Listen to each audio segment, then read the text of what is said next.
So. What? What? Nothing. Why'd you start right when I started? Hey guys. No, that's not hey guys part. You started to say something. What was it? I don't know. Lord Jesus. Y'all, we'll be back right after this.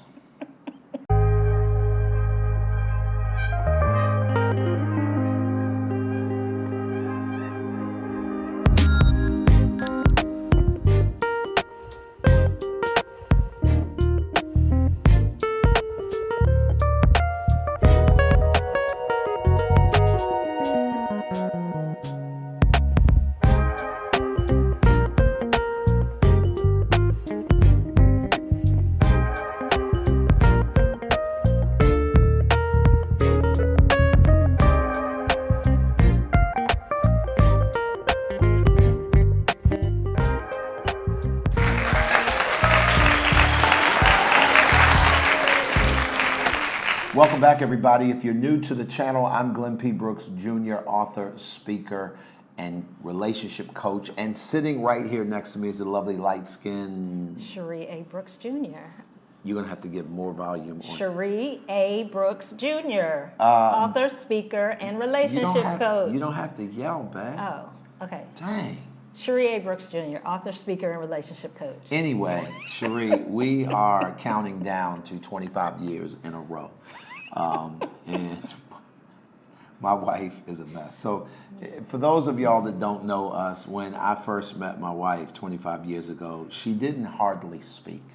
She very rarely, unless you spoke to her, she wasn't necessarily going to pipe up and interject. Now she's completely different. I'm not sure where she gets that from, but it catches me off guard quite often.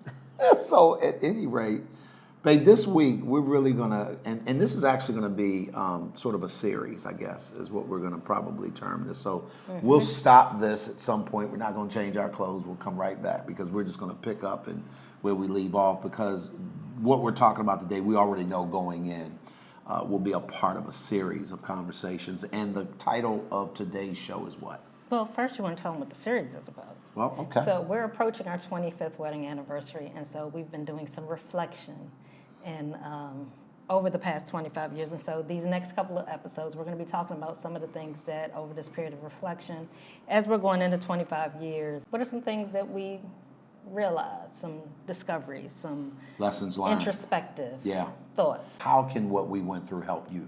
And I think that too often most people, and we wanted to dedicate our entire show behind closed doors, talking about stuff that most couples, particularly ones in leadership, whether that's in church world, I don't care if it's the entertainment industry, they generally are not letting you in, but so far into their private lives because, I don't know, I guess everybody subscribes to the whole don't let them see you sweat, and don't let the left hand know what the right hand is doing. All these, in my opinion, old wives' tales, that's ghetto logic that I believe really short circuits a lot of family growth. The title of today's episode is From I Do to I Learn.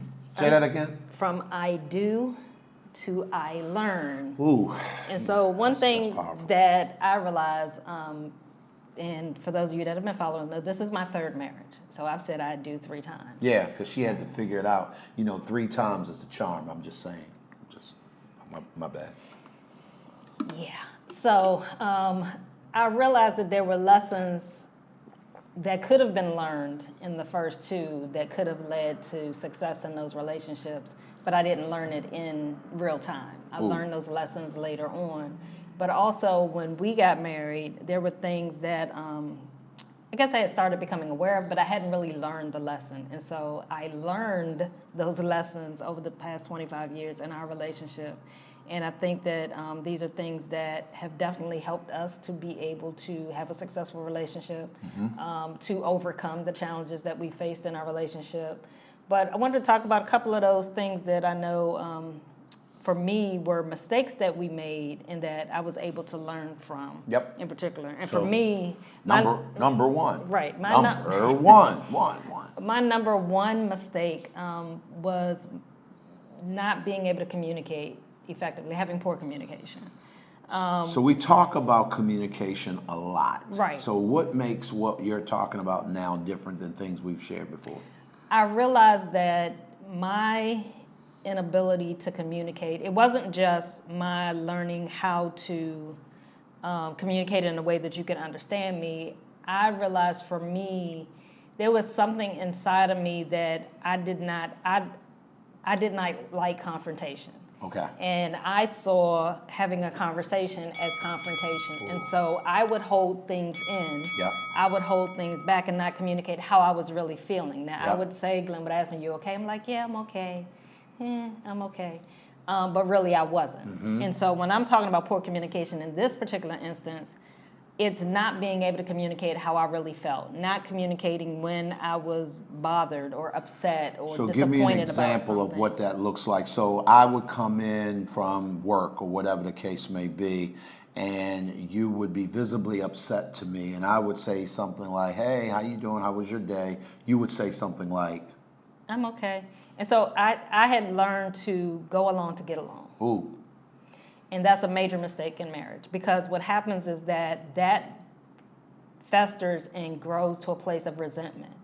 And for years, I held a lot of things in. I didn't share how I really felt with it. And when we went through a really rough season in our marriage, all of that came up, all that resentment all came to the surface. And I'm trying to figure out where all this energy is coming from, because what was going on it was serious, but it wasn't that serious. But I realized it was because I had been holding back for years how I really felt about things, and I wasn't sharing that. And so that was a major mistake that I made, in not being open, willing to share how I really felt about things, and being open, being willing to be vulnerable, being willing to allow myself to get angry.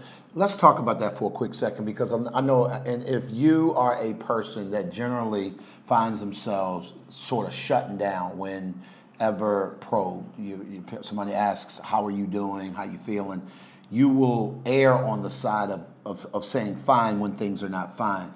Is it because, you don't like confrontation? Put that in the chat. Put an A if that's the case. I don't like confrontation. Or B, is it because you don't know how to articulate how you feel? Put B if you don't know how to articulate how you feel. And if there's a C, other, put other, what else there is. Because one of the things that I want to do with our show here is I want to make sure that we're in tune with what it is that you guys are going through and begin to speak to that. But Cherie, when you say that you didn't like confrontation, how did you view confrontation? Like it was going to be a fight. Ooh. So I had fight or flight syndrome. So for me to allow myself to get upset or bothered or feel that emotion, when you're bothered by something, you feel that thing rising up inside of you. That feeling for me meant I had to go here. There was no, we're going to have a discussion and it's just going to be not even a heated discussion, but we're not going to have an engaging. I don't debate. I don't do debates because I get pissed off. Right. So I probably have anger issues that I still haven't worked. I don't think it's a problem. I think you really do. Okay, yeah. And I think just that haven't worked on. Yeah. But I've suppressed. I've suppressed my anger, and that comes from, some things in my childhood, in my young adult years. Absolutely. I saw anger as a negative thing. I saw it as it would be abusive. It could go to that extreme. And so my way of preventing myself from going there was I just shut down. I wouldn't allow myself to feel those feelings. And so for me to have those conversations, those deep conversations early on in a relationship, it was, if I really say how I feel, if I go there, I'm going to cuss you out. Right. It's going to result, we're going to go to blows. Absolutely. Which was, for me, that was reality for me in my previous relationships. Yeah. It went there. And so I decided when you and I got together, I just won't say nothing. It ain't, I'm not going to die, so I'm just not going to say nothing. So, and conversely, and let me jump in, I don't know if you guys grew up like this at all, but I grew up in a home where it was a single parent home, and my mom raised my sister and I. And although my father has other children from other marriages, we didn't grow up with them. And one of the things that was always evident in our home is that we grew up in a home, and our family, our extended family, for the most part, were talkers, people who would share how they felt about any and everything, whether good, bad, or indifferent, highly opinionated, the whole bit. So if you couple me, a person that comes from a family or a background of talkers who have no problem sharing how they feel, what they're upset about, something that pissed them off, we didn't live under the auspices of I'm feeling some type of way. You would know how we're feeling. It would be very clear. Well, Cherie came along in a family that was the polar opposite of that. And so for me, I did not do well when you wouldn't talk. Right, you would try to egg me on. You would try to pick a fight. Well, no, even before then, no. And that part of it. But that's how it felt to me. That's how it felt to me. I would, okay, let's go with that. Because in my mind, I was just trying to get to what's really going on. And so for you, and this is funny because in real time, I'm now understanding from a different perspective why that's problematic when you don't understand the skill of communicating. The crazy thing about that is, babe, I am asking what's wrong, what's wrong, what's wrong. You're saying nothing, nothing, nothing. And instead of me leaving you alone and letting you come around to figuring out how and when you want to talk, I'm probing you. Now I'm going to make something wrong. Right. In other words, in your mind, it said, well, if you want something to be wrong, let's go there. And then before you know it, we're having a full-blown argument over something very minute. And you would say, I picked a fight. I would say I was trying to get understanding. Right, but for me, it felt like you were basically backing me up in the corner. Yeah, for sure, I get it. So, and I'm going to come out swinging. For sure, I get it. Which was not good. And so, over time, I've learned how to push past that feeling and share where I am. Like I said, it led to, because I did it for so long, and probably the first 10 years of our marriage, if I'm honest. The first 10 years of our marriage, I really didn't share.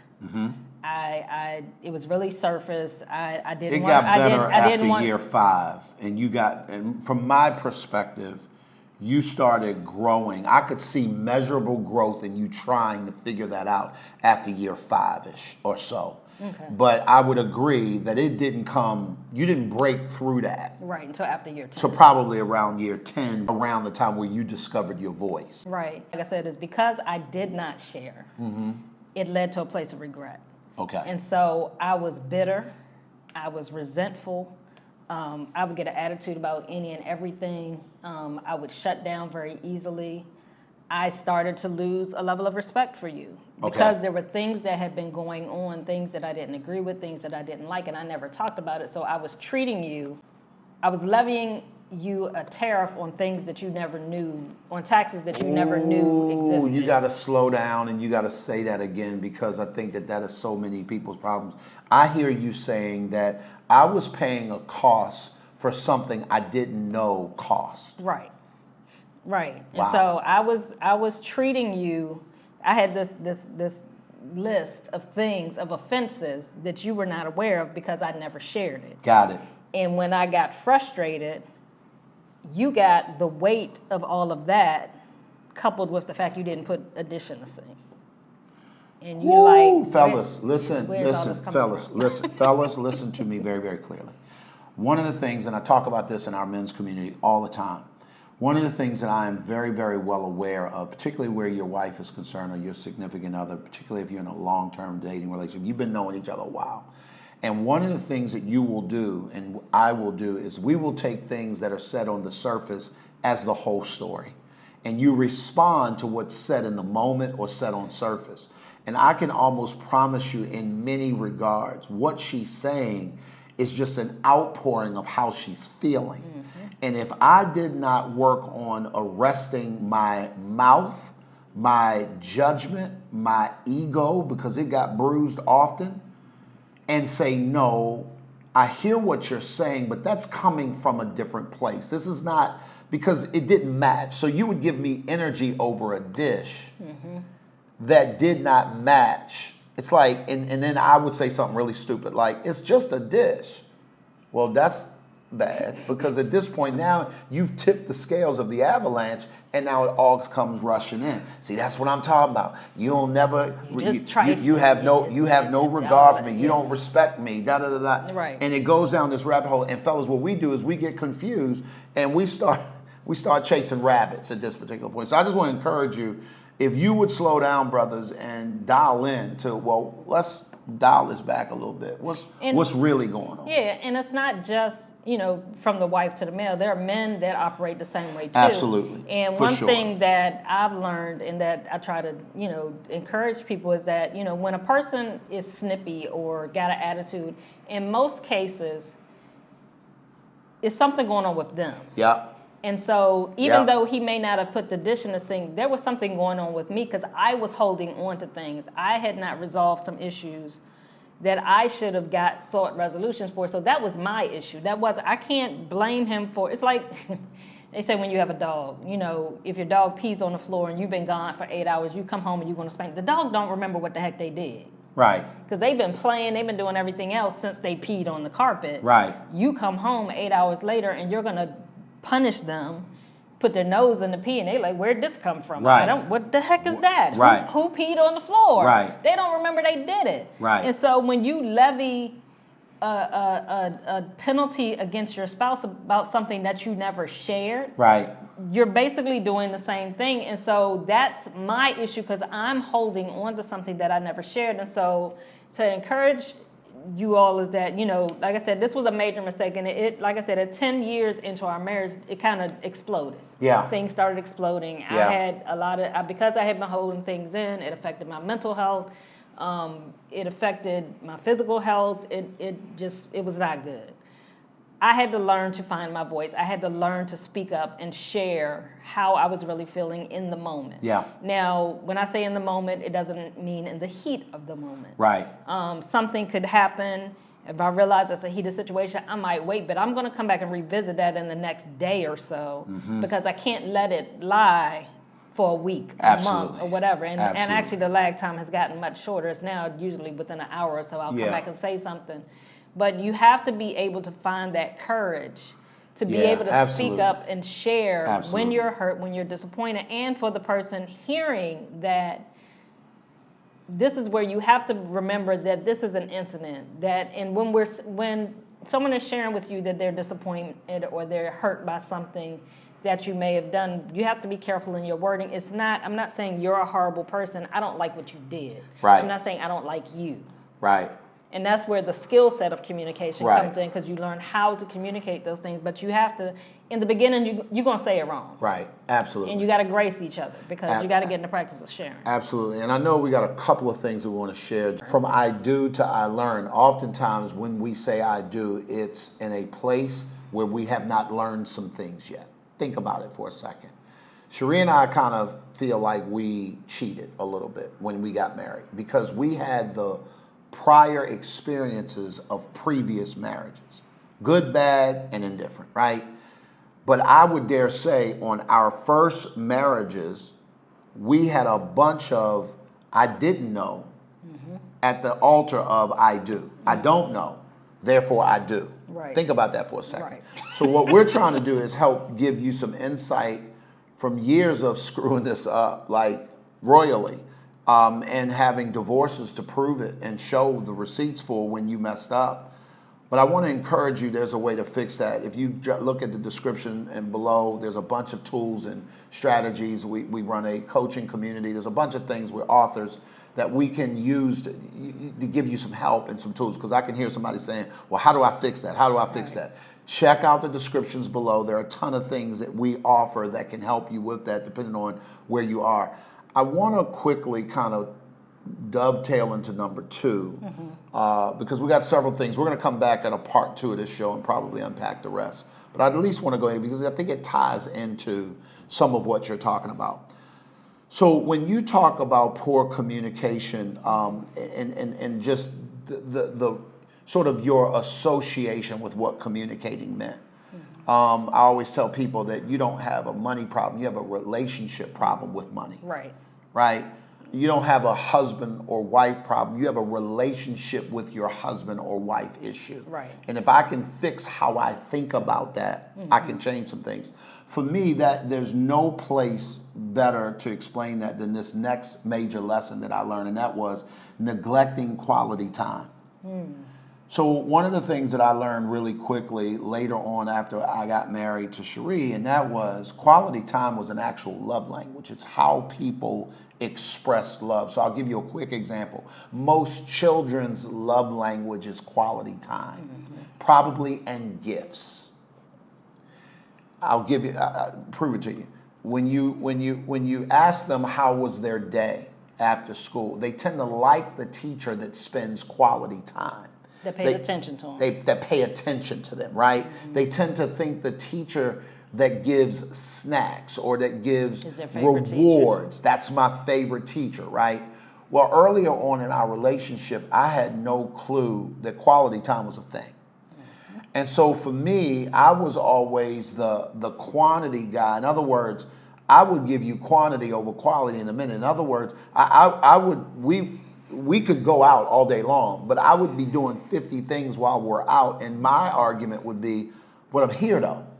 I'm not at the bar, I'm not at the club, I'm not at the basketball court, I'm not on the golf course, I'm right here. The problem is that I wasn't present.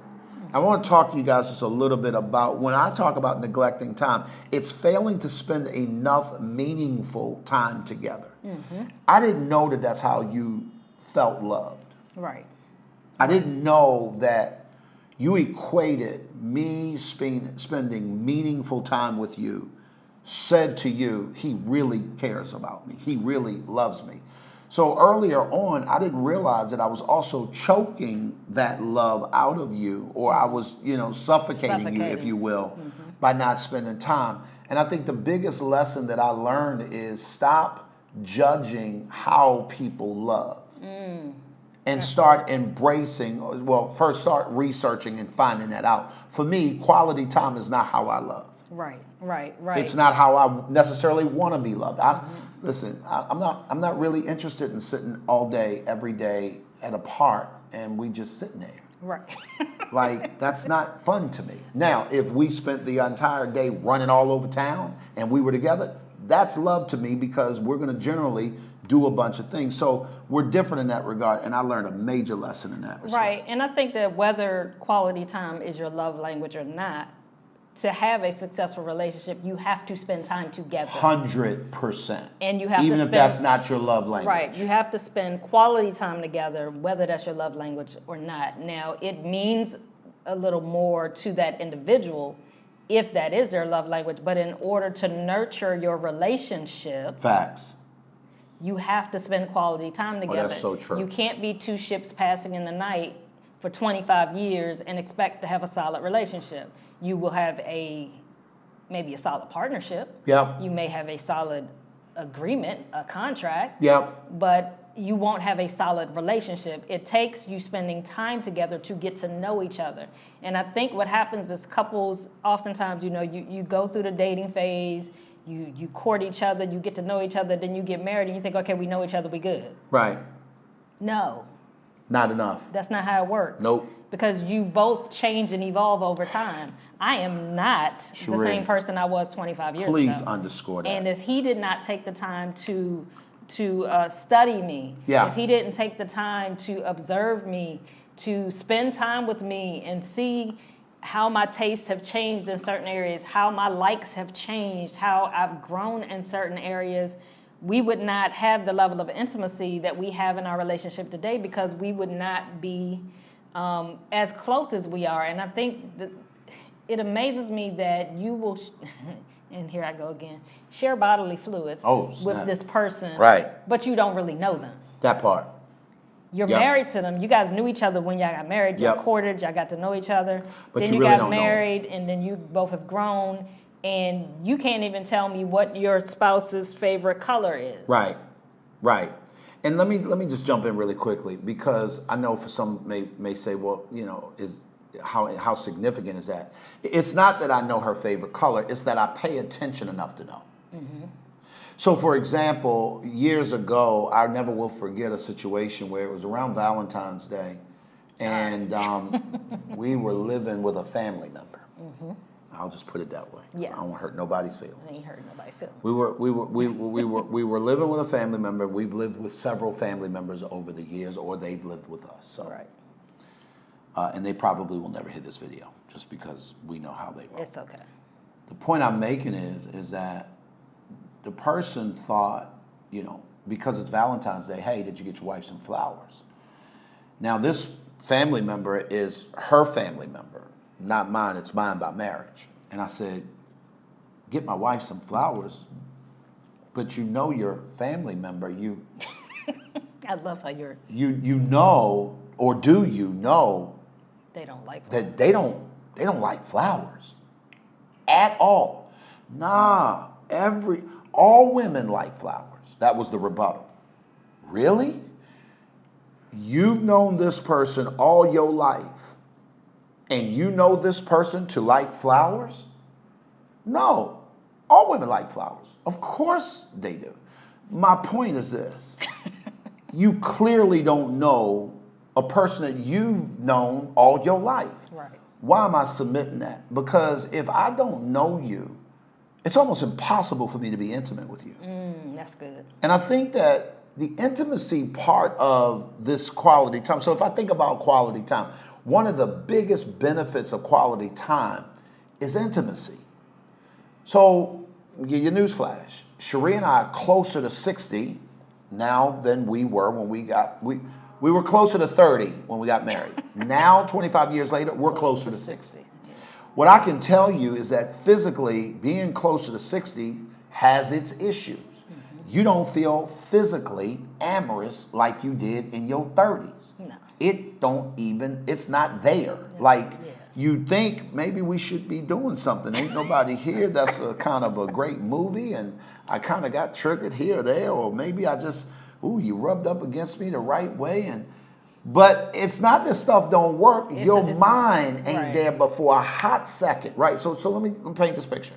The reason why I say that is because people will throw intimacy, people put so much stock on physical intimacy. Right. When that physical attraction part wanes over time because of age or what have you, now all of a sudden the intimacy gets thrown out the window. And I'm here to tell you guys that they don't have to be mutually inclusive. In other words, I can be intimate with my wife without ever being physical. Right. But that comes through spending quality time. And so I just want to encourage you that if you're struggling in these areas, take it from us. Poor communication will ruin your relationship. And we were just talking to someone yesterday, babe, and we said it's not just the talking and the listening. It's the connection. And that's what you get. Again, if I had to say, what is a benefit of quality time? A connection. Yeah. Intimacy, a connection. We could go on and on, but the point I'm making is do yourself a favor. Figure that out. Because if you like us and you take forever, unlike us, it may cost you your relationship. Almost cost us ours. But we are able to navigate through that and survive that. And I'm just telling you now, guys, these two things matter. We're talking about I do to I learn. Things that we have learned over the last 25 years. We're going to pick this conversation up on the next episode as we march down to 25 years in a row. Come January 30th, 2024. Because at the end of the day, you can't get to any place of significance by yourself. And why is that, baby? Because we all Need some help. help. See you guys See y'all next episode.